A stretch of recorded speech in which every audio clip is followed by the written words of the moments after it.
अडानी का brand ambassador हूं। आपने ठीक कहा है, मैं बिल्कुल मैं हर व्यापारी का ब्रांड एम्बेसडर हूं। मैं इस देश के 50% जीडीपी में ग्रोथ देने वाले, मैन्युफैक्चरिंग आउटपुट 60% ग्रोथ देने वाले हर एमएसएमई एसएमई का ब्रांड एम्बेसडर हूं, और ये मैंने ठेका ले रखा है। शानदार वापसी की है अडानी ने। प्रोपेगेंडा फॉल फ्लैट हो गया है, अडानी वापस आ गए हैं। अडानी इस समय one of the top gainers हो गए अमंग द वर्ल्ड रिचेस्ट। राजनीतिक फायदा किसी और चीज का उठाइए, बिजनेसमैन के अगेंस्ट जाके भारत के जो ग्लोबल फुटप्रिंट्स बिल्ड हो रहे हैं उसमें राजनीतिक फायदा ना उठाइए।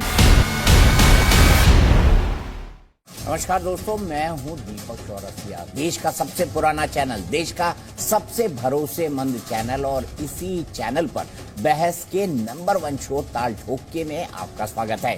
अडानी पर संसद में घमासान अभी भी जारी है। कई सारे सवाल हैं, उन पर सिलसिलेवार ढंग से चर्चा करेंगे। हमारे साथ एक बड़ा पैनल भी जुड़ेगा। विवेक बिंद्रा मेरे साथ जुड़ेंगे, फाइनेंशियल एक्सपर्ट है, मोटिवेशनल स्पीकर हैं और इन्वेस्टर भी है। रीना गुप्ता जी आपकी प्रवक्ता मेरे साथ जुड़ेंगी, और जैसा मैंने कहा सुरेंद्र राजपूत और डीके दुबे साहब मेरे साथ जुड़ ही चुके हैं। विवेक बिंद्रा जी, जो सवाल पूछा गया कि इनकी नेटवर्थ 8 बिलियन से 140 बिलियन कैसे हो गई, और क्या आपको लगता है कि जो आरोप लगा है कि प्रधानमंत्री मोदी जी जो है सब कुछ करवा रहे हैं अडानी के फेवर में?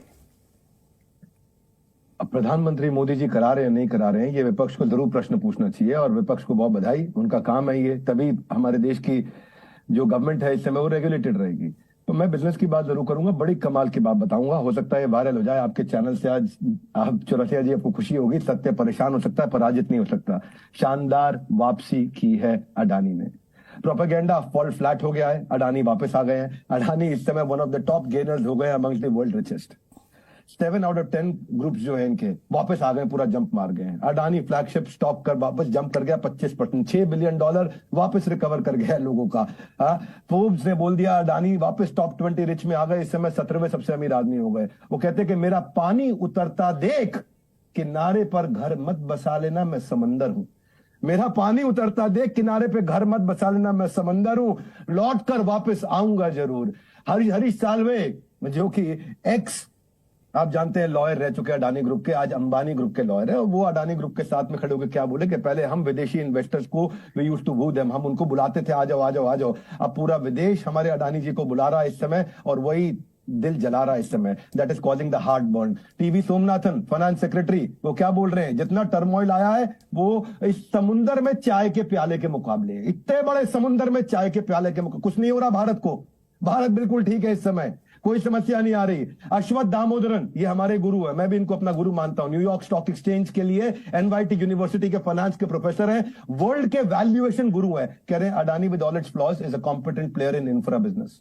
कह रहे हैं डिस्प्रपोर्शनेट डिपेंडेंस जो उनकी ग्रोथ हुई है वो डिपेंडेंट डेट पे थी, ये ग्रोथ एक्स्ट्रा डेट लेने के कारण हुई है। पर डेट है किसका?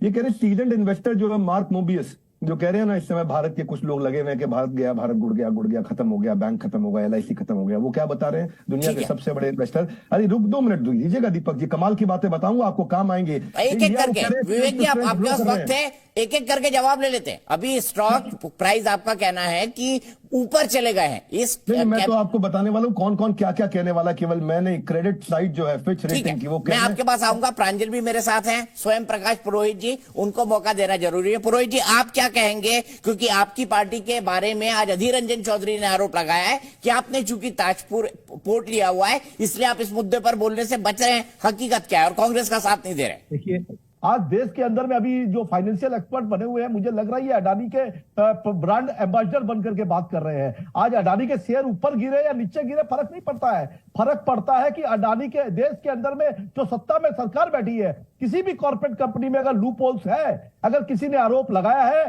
तो उस पर जांच होनी चाहिए। ये जांच से पीछे क्यों हट रहे हैं? रही बात विदेशों की, तो भाई विदेशों में तो इनको मिलेगा ही। विदेशों में हमारे प्रधानमंत्री उनको लेके जा रहे हैं कि आप इनको दीजिए ठेका, आपको ले जाएंगे। कल आपको अगर एयरपोर्ट मिल जाएगा, बजट में 50 एयरपोर्ट सैंक्शन हुए हैं, 50 एयरपोर्ट किसके लिए बना रही है सरकार? अडानी को बेचने के लिए। तो ये जो हम दो हमारे दो वाली जो सरकार है कि हमको 2 जन को ही देखना है, किसी को नहीं देखना।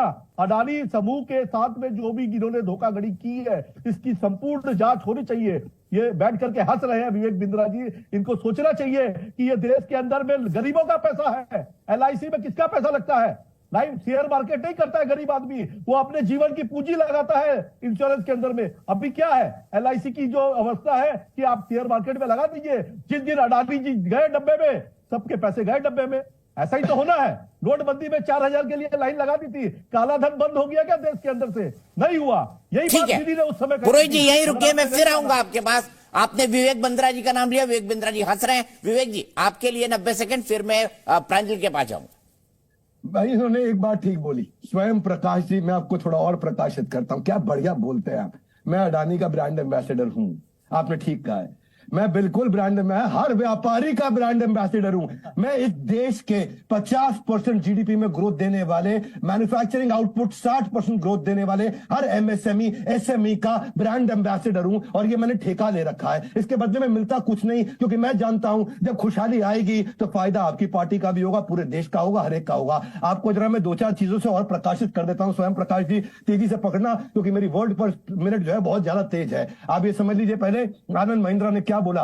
आनंद महिंद्रा की बात सुन लीजिएगा। वो कह रहे हैं मैंने इस देश में अर्थक्वेक भी देख लिया, ड्रॉट भी देख लिया, रिसेशन भी देख लिया, वॉर भी देख लिया, टेरर भी देख लिया, अटैक भी देख लिया, लेकिन भारत के अगेंस्ट मत बोलना, भारत फिर वापस आएगा। विनायक चैटर्जी क्या बोल रहे हैं कि इनका जो धंधा है पोर्ट का, एयरपोर्ट का, सीमेंट का, रिन्यूएबल का, सॉलिड है, स्टेबल है, जनरेटिंग हेल्दी कैश फ्लो है। कौन है विनायक चैटर्जी? सीआईआई के चेयरमैन है। आप देवेंद्र चौकसी की बात बता देता हूं। केआर चौकसी होल्डिंग क्या बोल रहे हैं? रिकवरी वापस आ रही है, क्योंकि प्रीपेमेंट कर रहे हैं, शॉर्ट कवरिंग है, टेक्निकल सारे के सारे ठीक है। आपने बैंक की बात करी, एसबीआई का 0.8% लगा उनकी लोन बुक का, केवल 27,000 करोड़, 54,000 करोड़ का सैंक्शन था। इन्होंने एसबीआई से पैसा ही नहीं लिया। दिनेश खारा बैंक के चेयरमैन बोल रहे हैं सब कुछ ठीक है। रुकिएगा 2 मिनट। बैंक ऑफ बड़ौदा क्या बोल रहा है? बैंक ऑफ बड़ौदा बोल रहा है देश का जो टॉप 10 एक्सपोजर है जिनको लोन दिए गए।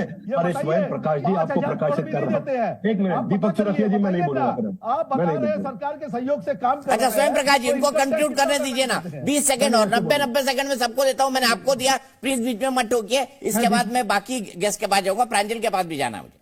स्वयं प्रकाश जी, मुझे तो झगड़ा आपसे है ही नहीं, मेरा आपसे झगड़ा ही नहीं। आप तो बहुत प्यारे आदमी, मुस्कुराहट देखिए आपकी एकदम कोलगेट स्माइल। जरा मुझको 1 मिनट दीजिएगा। बैंक ऑफ बड़ौदा क्या कह रहा है? जो 10 सबसे बड़े लोन दिए गए थे हमारे देश में, उसमें अडानी का नाम नहीं है, बहुत छोटा है। एक्सिस बैंक क्या कह रहा है? हमारी लोन बुक का 0.94% दिया है, ये इतना छोटा है कि हमें फर्क नहीं पड़ता, हमारे प्रोविजन से बहुत ज्यादा छोटा है ये। इंडसइंड बैंक क्या कह रहा है? केवल आधा % लोन दिया है हमने अडानी ग्रुप को अपनी लोन बुक के, ये बिल्कुल रिकवरी में है। और हिंडनबर्ग के बारे में 3 बातें बता देता हूं। क्रिमिनल इन्वेस्टिगेशन उनके ऊपर यूएस में चल रहे हैं, उनके बैंक अकाउंट बंद कर दिए गए थे क्योंकि उनकी फ्रॉड प्रैक्टिस हैं, और उनको बैन कर दिया गया कोई भी रिपोर्ट पब्लिश करने के लिए। एनवाई स्टॉक एक्सचेंज की, न्यूयॉर्क स्टॉक एक्सचेंज पर रिपोर्ट पब्लिश नहीं कर सकते, वो भारत आते हैं, क्योंकि भारत में बहुत लोग हैं। रुक जाइएगा जरा।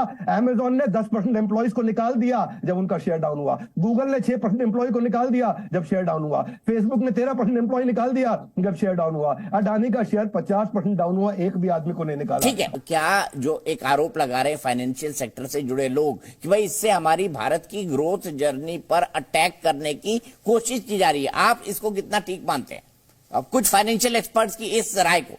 अभी बिंद्रा जी तो खैर बड़ी बड़ी बातें कर रहे थे। ये फाइनेंस की फील्ड के आदमी है भाई, जो ये अपना करना चाहे करें। हम लोग तो उतने पढ़े लिखे नहीं हैं, लेकिन हम तो इतना जरूर जानते हैं कि भाई अगर अडानी जी का विकास 41 गुना हुआ है तो देश का विकास भी तो कहीं ना कहीं 2, 4, 5 गुना 10 गुना हो जाना चाहिए था। लेकिन देश का विकास मात्र $8 बिलियन हुआ है। इसलिए मैं ये प्रश्न उठता है कि 34 लाख करोड़ का बजट मात्र 42 लाख करोड़ का हुआ 8 साल में, लेकिन 51,000 करोड़ 41 लाख करोड़ हो गए। ये प्रश्न अगर हम लोग पूछते हैं तो मुझे लगता है कि ये जेन्युइन प्रश्न है, इसका जवाब जरूर आना चाहिए। सुरेंद्र सिंह राजपूत जी, उसी का सवाल मैं आपसे पूछ रहा हूं। बीजेपी का यह कहना है कि जीवीके और जीएमएमआर के पास कहां पर एयरपोर्ट संचालन का एक्सपीरियंस था, यह बताइए आप। हम फिर से वही बात कह रहे हैं, हमने तो ये कहा नहीं, हम तो कह रहे हैं कि जीवीके के पास अगर नहीं था तो इससे पहले भारतीय जनता पार्टी क्या सो रही थी? भाई अदालत में जाती या आरोप लगाती? नहीं सर, इनको तो आपने भी ठेका दिया था ना, ये बीजेपी ने कहा क्यों? एक मिनट सर, अगर हमने उस वक्त ठेका दिया था तो उस वक्त बीजेपी के लोग क्या चद्दर तान के अफीम खा के सो रहे थे? क्या कर रहे थे? कहां घूम रहे थे? निराधार आरोप लगा रही है सत्ताधारी पार्टी अपने आप को बचाने के लिए, प्रधानमंत्री जी की प्रॉक्सिमिटी बचाने के लिए, गौतम अडानी जी के साम्राज्य को बचाने के लिए। शेल कंपनियों की जांच क्यों नहीं करते हैं ये लोग? मैं यहां से चलता हूं विवेक बिंद्रा जी के पास। शेल कंपनियों के आरोपों की जांच क्यों नहीं होना चाहिए विवेक बिंद्रा जी? कांग्रेस क्या है सवाल वाजिब नहीं उठा रहे? आरपी जी अब आऊंगा मैसेज आपके पास। नहीं, बिल्कुल वाजिब सवाल है कांग्रेस का। शेल कंपनियों के आरोपों की बिल्कुल जांच होनी चाहिए और शुरुआत भी हो चुकी है। वो अपनी जांच करके अपनी रिपोर्ट दे भी चुका है हिंडनबर्ग। अब उसके ऊपर ये भी रिस्पॉन्ड कर रहे हैं कंटिन्यूअसली। आगे जांच होगी, क्यों नहीं होगी? सेबी को अपना काम करना चाहिए। मैं यहां बोल रहा हूं कि हम इसका जो है राजनीतिक फायदा किसी और चीज का उठाइए। बिजनेसमैन के अगेंस्ट जाके भारत के जो ग्लोबल फुटप्रिंट्स बिल्ड हो रहे हैं उसमें राजनीतिक फायदा ना उठाइए। मेरी इतनी प्रार्थना है। मैंने आपको बताया अमेजॉन, गूगल, मेटा यानी फेसबुक, इन्होंने कितने एम्प्लॉय निकाल दिए। अडानी ने तो एक एम्प्लॉय नहीं निकाला है। मैं ये बता दूं, अभी पीछे कोई कह रहा था कि भारत डूब गया, बर्बाद हो गया। अरे भाई साहब, यूएस की 1.6% ग्रोथ रेट था, चाइना का 3.2% था, जर्मनी का नेगेटिव था, जापान का 1.5% था, इंडिया का 6.8% था। जहां पड़ोसी देश हो रहे हैं फेल, वहां हमारे दियो में अभी भी बचा हुआ है तेल। जीएसटी कलेक्शन हमारा रिकॉर्ड हाईएस्ट हुआ है।